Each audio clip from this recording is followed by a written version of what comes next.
Hello everyone, I am Manali Reshamwala, Assistant Professor from LG Institute of Physiotherapy. Today I am going to talk about coarctation of aorta.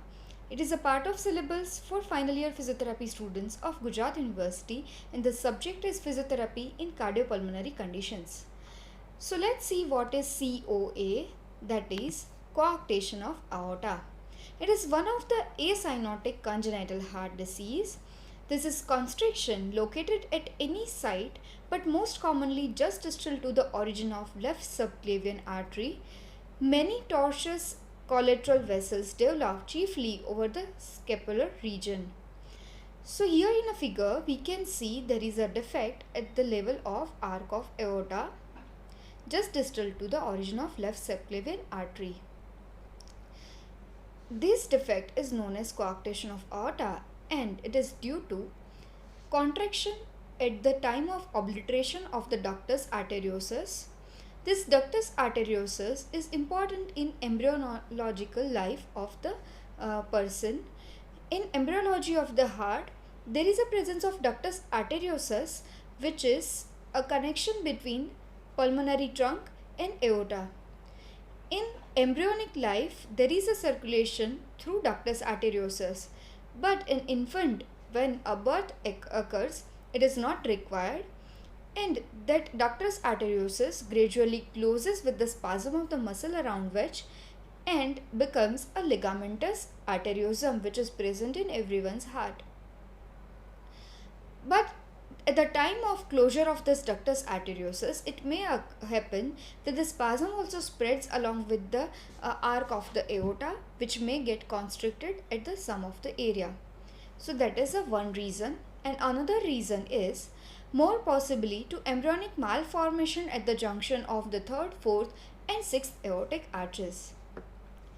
So according to the position of the coarctation of aorta according to the ligamentum arteriosum, it is known as preductal coarctation or postductal coarctation. Preductal is usually seen congenitally more commonly, while in adults we may find postductal coarctation, that is after the closure of ductus arteriosum. Here are the figure which is showing many collateral vessels because of coarctation of aorta, which provides circulation to the area of abdomen and lower limb. Hemodynamics. The proximal hypertension. The blood pressure in the head and arm is elevated and increased on the exercise.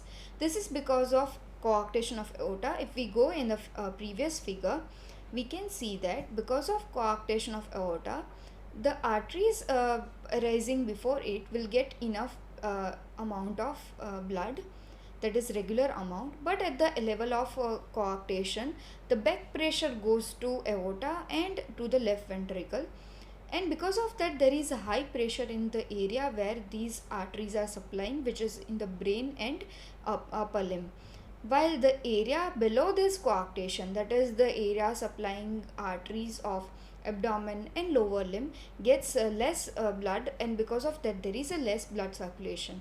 So many a times we may find the patient with coarctation have very well developed upper limb or upper half of the body and underdeveloped lower half of the body.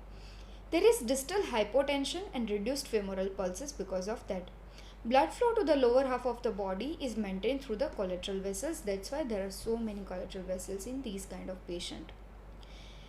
These kind of patients, if we palpate the area in between the two scapula, that is interscapular region, we may also have some palpation of those collateral circulation. Symptoms of the patient with coarctation of aorta. Sometimes they are asymptomatic, or there is headache, dizziness, tinnitus, epistaxis or palpitations due to increased blood pressure in head and neck. Epistaxis is bleeding from the nose, and cold feet and possible claudication in the lower limbs due to decreased blood flow to the lower part of the body.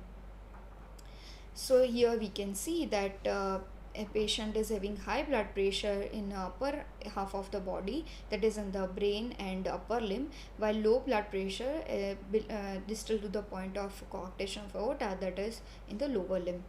And patient is having well developed upper limb and head and neck while underdeveloped lower limb. In this kind of patient, medical treatment goes on till the patient or child becomes of 1 or 2 year. And we can also do a balloon angioplasty in a very young infant if there is too much coarctation, but that is only a temporary relief.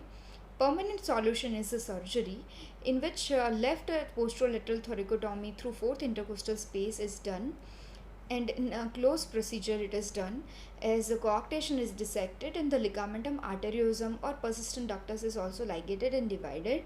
Due to the presence of large collaterals, care is required to prevent hemorrhage, and aorta is opened longitudinally over the constriction, and a dacron only patch anastomosed to its margin.